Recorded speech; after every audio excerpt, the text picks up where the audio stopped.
Some were installed, some were not installed, but none of them were energized. In other words, the contract was going, the tower was put up, the camera was put on, or the light was installed, but we could never plug it in. Or we had the pole, but we couldn't put the camera on it. I mean, that just made agents just frustrated, made me frustrated. Like, really? Here's everything that we need right here, right, and you just stopped it and you're leaving it there? And then, as you mentioned, taxpayers, we paid for it, and then we had to pay off the contract, and then now they're selling off pennies on the dollar. You can still go out to parts of the border and see stacks and stacks of the steel. The cameras and the fiber optic cable and all that stuff has been taken out, but there's still locations that you can see the steel there, because some places the desert doesn't get much rain, so it doesn't rust as quickly. So it's just sitting there. It is disgusting and frustrating, because we know if you just put that up in some places, it could give us the upper hand, and that's the sad reality that we're facing. Americans are capable of achieving extraordinary things when they have the freedom and opportunity to do so. This is American Potential, and here's your host, Jeff Crank. All right, thanks for listening to another episode of American Potential. Thanks for being with us as Americans start to see more images and footage of people coming across the border on the news or their social media feeds. It is the issue that Americans are thinking about and talking about. And as we've seen, some cities that aren't even in a border state are feeling the effects of so many more people overwhelming the U.S. border. The increase in border crossings isn't just limited to the southern border, but the northern border as well. And one of the lead patrol agents in the Swanton sector said they apprehended roughly 7,000 people, which doesn't sound like a lot, but that is nearly a 500% annual increase. Now, as Americans start discussing this issue and as they're thinking of solutions, a border wall is usually the first thing people think about. And that is needed in many places. But what other tools do Border Patrol agents need for an all-of-the-above solution to the border crisis? Now, each border sector has unique challenges, such as towns that are right up against the border or have rugged, unforgiving landscapes. And that's why what may work for one sector may not work for another. Now, today's guest we've had on the show before, and he is the former U.S. Border Patrol Chief, Yuma Sector, Chris Clem, who worked for the Border Patrol for 27 and a half years. He's dedicated his career to controlling our border and protecting the national security of our country. Please welcome Chief Clem to the show. Chief, thanks for being with us today. Thank you for having me, and what a great introduction, and really hit on some important points. I look forward to the conversation. Yeah, well, we talked to you last summer, actually, after Americans for Prosperity's border trip to Yuma and the Americans for Prosperity Foundation's border trip to Yuma. There's been a lot that's happened since then. As a former sector chief, what do you think has been most significant since a year ago in our border situation? Well, it's I don't want to say it's a loaded question, but because nothing really has changed, right? Other than the fact that it's gotten the attention that we, myself and many others have been, sounding that alarm for the last few years, even while I was still, working as the chief in Yuma, but most recently since I've retired. But yeah, the attention that American public, is seeing, and the response that is growing for some kind of action to be taken on the border, to me, that's music to my ears. It may be a little too late for those that we've already caught and released, but I think that is the pendulum is swinging back to, let's get this under control. Enough is enough. Let's find some common sense solutions to plug the leak, and then let's look at some strategic solutions to be able to solve this, so we don't repeat this same crisis again down the road. Yeah, so I traveled to Yuma and to McAllen, Texas in the last year, and both trips were eye-opening experiences for me. You're used to it, having served for 27 and a half years in the U.S. Border Patrol. But so Americans understand obviously there's lots of things that you need, and the briefings that I got from Border Patrol, they talked about the things that they need, right? Both, technology and personnel and all those things. But the one thing that I think is missing right now is political will. I mean, we need the political will. Can the president of the United States effectively control the border today if they chose to do it with the laws that are on the books? Yes, and that's exactly right. Whether it's a solution today and tomorrow or down the road, that political will that you talk about is what has really created this divide across the country, is specifically to our border. Right you're either presented with false choices by elected officials. If you are pro border security, that means you're anti-immigrant, or if you're pro security, then you must be an extremist. But at the same time, if you are pro migrant, then you're an open border and you don't care for laws. And none of that could be further from the truth. You absolutely can have a secure border. We worked towards that the first 25 years of my career. I worked for 5 presidential administrations. Every administration had leaned forward on taking measured steps to better the border security piece and tighten immigration enforcement, until this most recent president, President Biden, undid so much of the work that had been done through executive action. So back to the point, yes, a lot of it could be done by executive actions, by directions of policy changes from the White House. Do we need congressional support? Do we need some congressional actions to close loopholes in some laws and things like that? Absolutely. Do we need them to get together and fund the government on time, October 1, like they're supposed to? Absolutely. But to start closing fixing the leak that's our border, the president could do that right now, and the Board of Trade should be able to respond immediately and start shutting things down. Yeah, it seems that the political will is the big issue here, and it's I've seen a little bit of a bait and switch from the administration, who's now trying to blame Congress for what is essentially an administrative function, which is to uphold the laws of the land.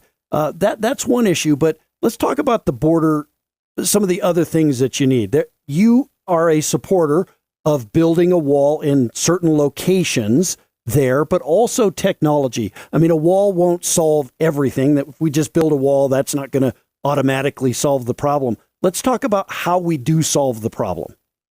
Yeah, I talk in an op-ed I've written, and I've spoken about it for years, about tall fences and wide gates is kind of the metaphor for how I look at this. The lens, I think, is a common sense lens. But let's talk about the tall fences. That is absolutely where it's needed. We do need a wall, sometimes double wall, and that's usually in the urban environment where people that cross illegally can vanish within seconds to minutes. A lot of populated areas like El Paso is a great example, places like Nogales, Arizona, even parts of McAllen where you've been, and some parts of Yuma. If you don't have something to slow them down, they're going to disappear within seconds. We've defined the operating environments for the Border Patrol as urban, rural, and remote. Urban, people can vanish within seconds to minutes. Rural, it's minutes to hours. Remote, it's hours to days. So that's where the starting piece, that's where the foundation is of what is it going to take to secure those locations. A wall, a fence, whatever you want to call it, is designed to impede or deny entry or control and contain entry, because there are some locations on our border where the wall can't be at the border. Places where there's a river, like you've seen in McAllen, you had to put the wall off the river. Well, that's not going to impede or deny an entry, but it sure can control and contain. So in those locations, you need that combined with technology to include lights, cameras, sensors, but most importantly, agents, because all the technology in the world has never arrested anybody. It's going to be the agents. So you need that reinforced with strong policies. And I'll wrap up this response here real quick.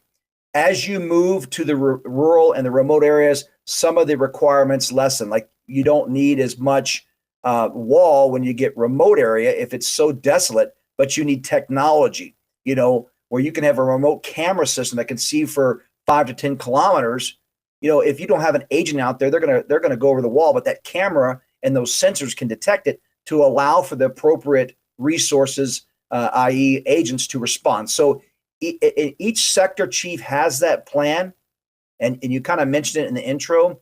is if every sector has its own unique challenges. If you've been to one sector, you've just done that. You've been to one sector. So cookie cutter approaches from Washington, building a wall from Brownsville, Texas to San Diego, that doesn't work. But where it makes sense, where the agents need it, where they say, Chief, we need wall here, that's where we need to get done. And that's where I'm in favor of it. And that's where it's made the best progress and makes the most sense. So I stood there and looked at it with you. I saw some of the fencing that the Trump administration put down there. It was waiting to be put up. When the Biden administration came in, they decided they didn't have the political will to do that. And so they let it sit there and rust. And then eventually, I think they sold it for pennies on the dollar to someone else. Talk about that. I mean, that must be demoralizing for Border Patrol agents and others when they see a plan like that come into play. It should be demoralizing to taxpayers to see it as well. Your thoughts on that? Well, again, I also want to preface this that, again, every administration had taken steps, right? Clinton hired more people. Bush hired more people, started building a barrier. Obama started deporting more people and building more, actually built a lot of wall. Trump comes in and takes it to a whole nother level because that was an issue we were seeing the impacts because of ideological changes from the last part of the Obama administration. So we really were building so much. And you would literally have miles and miles of wall being built and then a 400-foot or a 400-yard gap. And I think you saw those when you were down on the border. And then stacks of that prefab steel sitting there. And agents would be patrolling the border and see this beautiful system that they had wanted come into fruition, and then just see hundreds of people at a time just coming into this gap. Why would you scale a wall if you could just walk an extra mile and come to a gap and just turn yourselves into Border Patrol to tie up their hands? That was a big piece. We also had light poles, and specifically in Yuma, I think we had several thousand light poles that either some were installed, some were not installed, but none of them were energized. In other words, the contract was going. The tower was put up, the camera was put on, or the light was installed, but we could never plug it in. Or we had the pole, but we couldn't put the camera on it. I mean, that just made agents just frustrated, made me frustrated. Like, really? Here's everything that we need right here. Right. And you just stopped it and you're leaving it there. And then, as you mentioned, taxpayers, we paid for it. And then we had to pay off the contract. And then now they're selling off pennies on the dollar. You can still go out to parts of the border and see stacks and stacks of the steel. The cameras and the fiber optic cable and all that stuff has been taken out, but there's still locations that you can see the steel there because some places the desert doesn't get much rain, so it doesn't rust as quickly. So it's just sitting there. It is disgusting and frustrating because we know if you just put that up in some places, it could give us the upper hand, and that's the sad reality that we're facing. Yeah, let's talk about the Border Patrol itself, and what I imagine it is demoralizing. These are men and women who want to do their job. They've been hired to do their job. They're proud of the job that they've been asked to do. But in many cases right now, their hands are just tied by this administration not wanting them to uphold the laws. I heard stories when I was down there of Border Patrol agents, who really feel like they're babysitting rather than, doing security work and trying to protect our nation. Some amazing stories of humanity that I heard. Some Border Patrol agents saying, look, I pack my lunch and sometimes I am down on the border and I run into a family that hasn't eaten for a week and I give them my sandwich because they're little kids and they're starving. And so talk about maybe where Border Patrol's heads are right now with this, both with this administration. It must be a very difficult job for them right now. Well, and thank you for bringing up that question because that's something that's near and dear to my heart. And, especially under this, my last few years as chief at Yuma, I realized I wasn't going to be able to influence or change national level policy, but needed to, what I could do was my local policies and budgets. And so redirect that to invest more into our agents because, I wanted them to feel, supported when politically, at least from the White House side of the aisle, we're not not seeing them as heroes, not seeing them as people that were, doing the right thing. And so we really focused on that, invested a lot of time and energy to make sure they were appreciated, understood it, had guest speakers, a lot of mental health days. But the crux of it comes down to, we are in a culture of law enforcement that rode to the sound of gunfire, that worked out in remote areas, that we didn't have offices. Our offices were our vehicles, our ATVs, our horses in the desert, depending on where you were located. When the world was shut down because of a pandemic, we were out there dealing with people from hundreds of countries around the world. And then, we've been put into this political environment that is just not what we signed up for. We signed up to enforce the law, secure the border, and do our job to the best of our God-given ability. The political stuff, that was my job. I had to balance that because that was my job as chief. But agents, going from one administration that championed them and supported them to another administration that almost saw them as the boogeyman, the bad guy. I mean, we've witnessed that and how we've been talked down to and talked about by the White House, by the secretary at times. It just is unbelievable that this would happen to law enforcement, especially U.S. law enforcement. And it makes it frustrating. It makes it frustrating because we're overwhelmed with resources or without resources, with people. And we can't do the job to the best of our ability. We know that something or someone is slipping through the cracks. We know that family unit we processed, if we'd have had a little more time and a little more support, we could have had the right services there to maybe ask a few questions and follow-ups to maybe identify a trafficking situation. These are the things that would keep me up at night, that I know keep agents up at night. And at the same time, I have witnessed things that I just would have never thought I would have done as a young agent, caring for a baby, changing the diaper, just holding a child in swaddle so the mom can get some sleep. That's what our agents are doing. And that's not, that just shows that where their heart is. But at the end of the day, that's not what their role was. And that's not what their role is. It's about securing the border, enforcing the laws, going out in these places where, bad actors and criminals and stuff like that could be trying to get into the United States, narcotics coming in. Instead, we're left to dealing with mass humanity of give-ups because of failed policies encouraging people to come in unlawfully. So, that was a long way of saying the morale was at a low point. Where they sit today, I think there is a level of optimism because the conversation is at its highest point that it's been in a while, that people are saying, people from all across the country are chiming in saying, hey, this is a problem. Doesn't matter what poll you look at, border security is one of those top responses as the presidential election is coming up. I think there's a level of hope that we're going to get it right and make sure that we get back to securing the border and finding a better way to handle the migration situation impacting the world and specifically here in the United States. Yeah. Well, you talked about, I think that the American people do have our Border Patrol agents' backs, right? Even if politicians don't, the American people are changing the conversation here and saying that what's happening there isn't right. The way our Border Patrol agents are being treated isn't right. You also alluded to this, people are coming because they believe they can get entrance into the United States, and they are gaining entrance here. But let's talk about the risk that they're being put at because this administration, because our government is telling women and children and others that we're sending the signal that it's okay for them to make the journey. We're going to let them in, and they are being exploited by terrible people and by these cartels and others. And we've got some horrific examples of what's happening to women and children, particularly on that journey.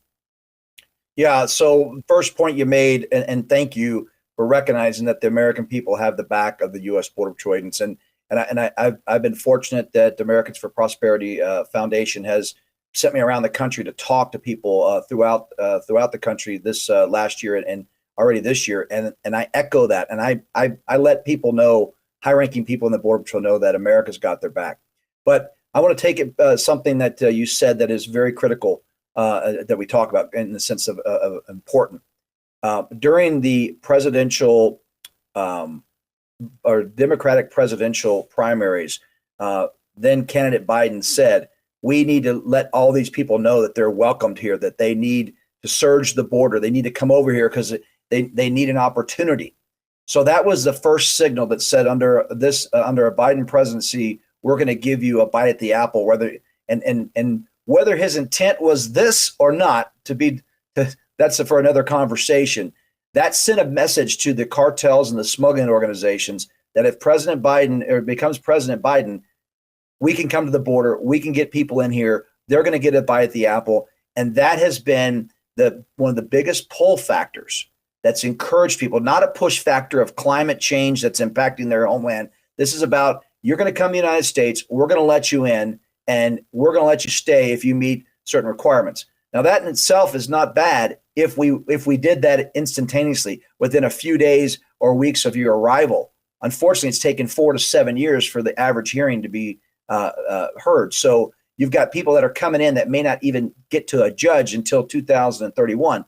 That becomes a pull factor. And everywhere along that journey are going to be people that are evil incarnate, that there are going to be gang members, cartel members, smuggling organizations that are going to exploit people. I can tell you countless stories that I have heard from people that have, witnessed horror, that have had family members and loved ones assaulted physically, sexually. You have young women that are getting on birth control that would have never done that, but because they knew that when they make this journey, that is a risk they're going to take. How can we in our right minds as a country say this is a humanitarian crisis? And it is, but we're creating that by creating this unreasonable expectation that you're going to get to stay, or if you get in here, you're going to be allowed to stay, and without a solution. You've got a hearing 7 years from now. What kind of plan is that? And that is just putting people in harm's way. It is putting money in the coffers of the cartel, because the organizations, the cartels and smuggling organizations, I'll use those kind of interchangeably. They're commodity neutral, means they just want to make a profit. And they've discovered that there is little to no risk to move people into the United States if there is a wide open gap. They're getting the money up front, or part of the money up front, or they're going to get the return either through slavery, sexual prostitution, or they're going to exploit the families that they left behind. So there's no risk for them to get people to the border if Border Patrol is going to take them in, because these folks are giving up. Unlike narcotics, they got to produce it, package it, smuggle it, get it to sold, and then bring it back. So this administration, by their failed policies, by failing to secure the border, adequate consequences, clear lawful pathways that are easy and efficient to use, have put people from around the world in harm's way. And that to me is one of the more upsetting things. Again, I'm not going to get too much into the immigration world. That's separate from, while very related, and they can be they're mutually exclusive. You can have a secure border while still working on immigration. And so again, I'm going to go back to the policies that allow people to have 1 and 2 bites at the apple when they don't even meet the basic tenets is what's a pull factor that's putting them in harm's way. So again, long answer, but I hope I kind of explained that this is part of the problem. It's they may mean well, and I would love to think the president means well in this situation, but what he says and what's actually happening is putting people in harm's way and causing problems for the migrants, problems for the border communities, causing a lot of stress on the agents not being able to do their true enforcement job. And now we're seeing, the sanctuary cities and cities across the country feeling the impact of what 7, 8, 9, 10 million people will do in 3 years to a country. Yeah. Well, it's, these cartels are operating and they're able to do these sorts of things because this administration is giving the green light for people to come, right? That's creating the demand that folks are exploited, that these cartels are now exploiting. And if the administration would simply change that policy and say, don't do this, I think the flows of people would would stop, or it would certainly slow down to a manageable level. But more importantly, these women and children who are coming here wouldn't be put in these terrible situations because they'd stay in their home country. Right. Well, I think immediately you go back to what the president could do right now is he could increase automatically the detention space for ICE and allow that to increase a consequence, or at least a detention, so we're not catching and release. As soon as people realize that they're not going to be let go from a border patrol station within the first 2 or 3 days, we'll see a drop there. Number two, if you put back in place that the migrant protection protocol, which is also known as Remain in Mexico, that closed a loophole right there on these fraudulent asylum claims, because we said, fine, if you think that you're going to meet an asylum claim, you can do that. We'll put you in the queue, but you're going back to the last country you came from that you could have claimed asylum. Oh, that was Mexico. So they went back to Mexico. And that's been codified. The president could do that right away. Third of all, you just have to send that clear message that if you are coming across thinking and you enter illegally, or you fraudulently apply to come to the ports through the CBP One app, you're going to be turned around and you're going to be told no. And you may sit in a Border Patrol facility or an ICE detention facility, or you may be turned immediately back, but you're not going to get that first and second bite at the apple because you have broken the law. Now, again, there's some nuances there, and there's some people in that mix that deserve a shot that didn't know what they were doing and truly do meet some asylum merits. But I can tell you right now, the majority of people that arrive at the border, even if they have horrible stories, do not meet asylum claims, and they're being sold a bill of goods. And this administration is also encouraging, and doesn't, on face value, it seems like a good thing, a lot of the nonprofit organizations, but they're also being funded by international groups that are down there in the Darien Gap, that are down there on the Isthmus of Tehuantepec, down in Mexico and the Guatemala area, that are giving maps of how to get to the border, that are giving them areas where they can seek refuge along the way. I mean, that is facilitating and advocating for this overthrowing and overwhelming our immigration system. Why are we allowing that? Why are we not prosecuting these people? Because that is a detriment to the lawful process that has been enacted by Congress, and it's being looked and turned away from, or turned a blind eye to by this administration. Yeah, I think, are there countries, I mean, I believe there are, and I'd love to get your thoughts on this. I believe other countries, adversaries of the United States, are exploiting this crisis right now on the border to send folks into the United States, perhaps some enemies. Maybe that's, some of the folks that, attacked us on September 11th. Maybe it's China, maybe it's Russia. Are there other countries that maybe aren't friendly to the United States that are using this crisis to exploit the situation and get people into the United States who could do us harm? Well, I'm going to say this, and I'm not mentioning anything that's classified or was ever classified to my knowledge or anything like that. But if you can defeat the United States without firing one shot, why wouldn't you do it? So I see that absolutely.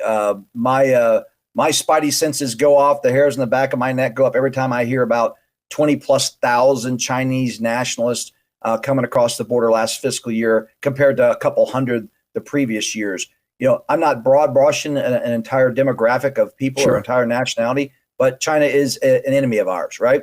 We've seen in Yuma, when I was chief, we had a high influx of Chinese nationals at one point, Russian nationals, people from countries that are not necessarily our friends. And so, again, some of these people may really be trying to get out of there knowing they could seek refuge here. But as I said in the beginning of this comment, if they could defeat the United States and without firing one shot, why wouldn't they do that? And when you see these numbers, and when you see certain media outlets showing the groups of people down there on the border, I was down there just right before Christmas, and I witnessed 800 people down in Lukeville, Arizona, approximately 800 people. And I would say 500 of the 800 were single adult men between the ages of 18 to 35. And single adult men, they don't leave their families behind for a better life. They leave their families behind when they're going to war. And so I'm not saying that everybody that's coming over here has got a bad intention, but I wouldn't ignore it either. And let's not forget that the things that are going on around the world, whether it's Russia, Ukraine, Israel, and Hamas, China's movement around the globe, and then just last fall, I think it was November, and I may be wrong on this, but FBI Director Christopher Wray mentioned that there's been more bells and whistles, if you will, going off that he's seen in since the years past 9/11. So these are all opportunities for us to wake up. These would have been great opportunities for the president to reverse course and say, you know what? I don't agree with what my predecessor did, but I'm going to look at American people right now and our security, and we're going to shut this down. But we're not hearing any of that. We're seeing a photo op at a place where there was only 40 apprehensions in the 3 days before he arrived. Yeah, it's frustrating, and nobody is obviously we're not saying that people from these nations are necessarily bad. Probably the vast majority of people coming from many of these countries are seeking a better life, but it doesn't take many. It only took a few on September 11th to cause great harm to the United States of America, and that could happen again if we don't look at this as a national security issue, and we just have to do that. Right. Well, and that's where the consequence and the detention and supporting ICE and the funding for ICE detention is important, because we need to be able to hold people in custody until there is zero uncertainty who they are, who their families are, what their intents are, where are they going, who their sponsors may be, what their plans are. And if we can't hold them, indefinitely, then we need to hold them long enough till we have got that level of confidence, because a lot of the people are coming from countries that we don't have access or systems access to vet them. If they don't show up in our database, then they don't have a history. So we end up releasing them. But if they're from countries of special interest, we'll hold them a little bit longer and run a few extra checks. But I would say we need, for our own country's safety and security, we need to hold people until we can get their hearings. And if we can't hold them that long, we have to hold them long enough till there is no uncertainty who they are and what their plans are. Yeah, no question about it. So Americans for Prosperity just came out with something that they call the 4 pillars of immigration. Talk about that. The first pillar, of course, is border security, but talk about that, the 4 pillars, and how important that is to reforming and changing and fixing the system. Yeah, no, I'm glad we're bringing that up, and it's so important to talk about, because we're really taking a very complex situation and trying to simplify it so it's more palatable. We've talked about this before. Every town's a border town. Every state's a border state if you don't have border security. So that's where it starts. The first pillar is really about securing the border to include hardening the ports of entry. We have got to plug the leak. If you're in a boat, more buckets doesn't help if you're not trying to patch the leak. So let's start with pillar number 1, that's securing the border. The second one is really about, what is it that American consumers, American business owners, what does our economic outlook need? If we don't have the labor force to meet our requirements to make us economically strong and vital, then we need to figure out a process to attract and attain the best people and the brightest people to help this country continue to grow.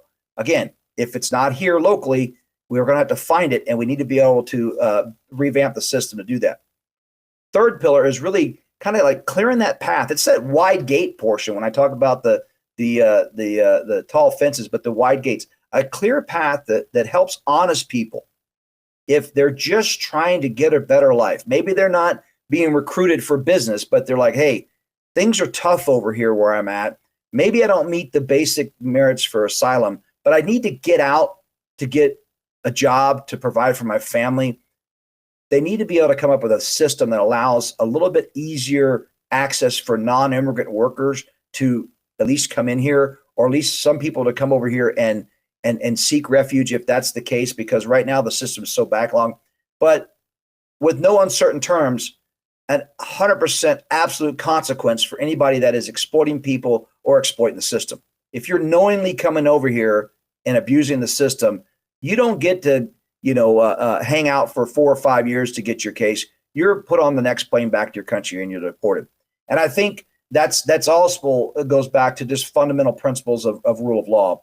And lastly, which is I think very important, but probably the hardest to reach, will be transparency from the department and from our government to regain the trust to the extent possible of the American people, because people need to know what's going on. They don't need to be told everything just to avoid panic, but at the same time, we need to know, what is happening at our borders. We don't need to play name games and go from illegal alien to migrant to now newcomers. Look, American people are not going to fall for that. So we need transparency about the facts to try to regain trust.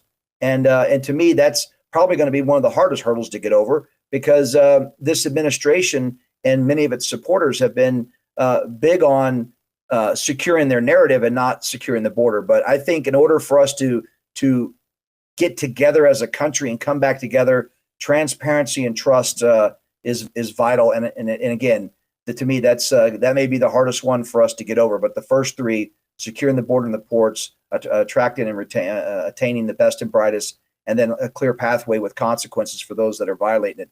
Those, I think, are attainable if we just get the right people at the table to roll up their sleeves and get it done. I was surprised when I was on the border both times at the number of Border Patrol agents. We have fewer Border Patrol agents in the United States of America to patrol all of our borders, north, south, all of our ports of entry. That we have fewer Border Patrol agents than there are members of the New York Police Department. Is that correct? Yes, that's correct. So I think the number, and it's probably adjusted a little bit, is just around 41 to 43,000 sworn NYPD officers last time I looked that up. And then we have just over 18,000 Border Patrol agents for the entire country, 16,000 roughly on the southern border, a few thousand on the northern border and the coastal. So put in that perspective, you got 3,000 miles of the northern border, 2,000 miles of the southern border, and then hot spots on the coast, particularly Puerto Rico, Florida, and the Gulf Coast. So yeah, when you put that in perspective, it's not a lot to go around. And when half of them are being reassigned to processing and administrative duties to facilitate the catch and release of migrants, that's a problem. So, and you started off too. I know we're going to get close on time. You started about what's happened up in Swanton. Yeah. We've been ignoring, because it's the numbers don't support the narrative for the mainstream and for a lot of people, the northern border. And 90% of the Canadian population lives within 100 air miles of the U.S. border, and that's a problem because of Canada's immigration policies. You can gain residency pretty quick in Canada, and then you're afforded some of the same privileges as a Canadian citizen. And we know that there's hot spots in Canada, and so the cartels have figured it out too. They realize they can start flying people up to Canada, and then they're making their illegal entries south into the United States from Canada. And that's what Chief Garcia was remarking about, the 500+% increase up there in Swanton. That's 2 years in a row that Swanton has seen that kind of marked level of traffic, and that should be a concern, because that's Swanton maybe kind of rural up in some of that area, but it's within a day's drive to Washington, D.C. and New York City, Boston, and a lot of areas up there. So we've got to keep that northern border in mind. That's the next place we've got to start addressing. But we've got to start with the biggest leak right now, and that's the southern border. Yeah. So 18,000 Border Patrol agents across the entire United States. And at its height, how many people illegal crossings, or talk about what you consider? How do you classify them again? As gotaways? And So talk when through you that. come across the border illegally, there's basically three options. You're going to get arrested, you're going to turn back south if you're on the southern border, or you're going to get away. And so in 2021, I'll just talk the last 3 years under this administration, it was 1.66 million Then it went to 2.2 million. If you add all of CBP together in 23, it's close to 3 million people that have come in, entered illegally. And then every year, 21, 22, and 23, there has been at least 500,000 or more known gotaways reported. And that's not that is based off of, we have a requirement under the GEPRA, and it's a requirement by Congress that we report every 24 hours our arrests, our turnbacks, and our gotaways. And so, when Border Patrol has a number, that's not just something they made up. I mean, that's based off of agents' visual, that they saw somebody that they couldn't apprehend, a camera sighting that we didn't resolve, or a tracking operation where we had footprints and we were tracking, but we never resolved or caught anybody. So that's where those numbers come in. And that's another 1.5 million to plus that have come in just in the last few years, on top of the 7.5 million that have been caught, and majority of them being released. So that's a huge amount of people. And look, no country, whether it's lawful or unlawful, can sustain that type of migration flow. Yet here we are, and we're just struggling to just stay afloat. And agents are a very resilient bunch, but at the end of the day, I mean, this has got to end. It's not sustainable, not for another few years for sure. Yeah. Two other quick questions. One is the rule of law. You mentioned that. I mean, that is important here. Seems to me that if we want to have a rule of law, you have to enforce the law. And if you don't like the law, you can change it. But just ignoring a law erodes the confidence in a rule of law. And once America loses rule of law, we've lost everything. Your thoughts on that?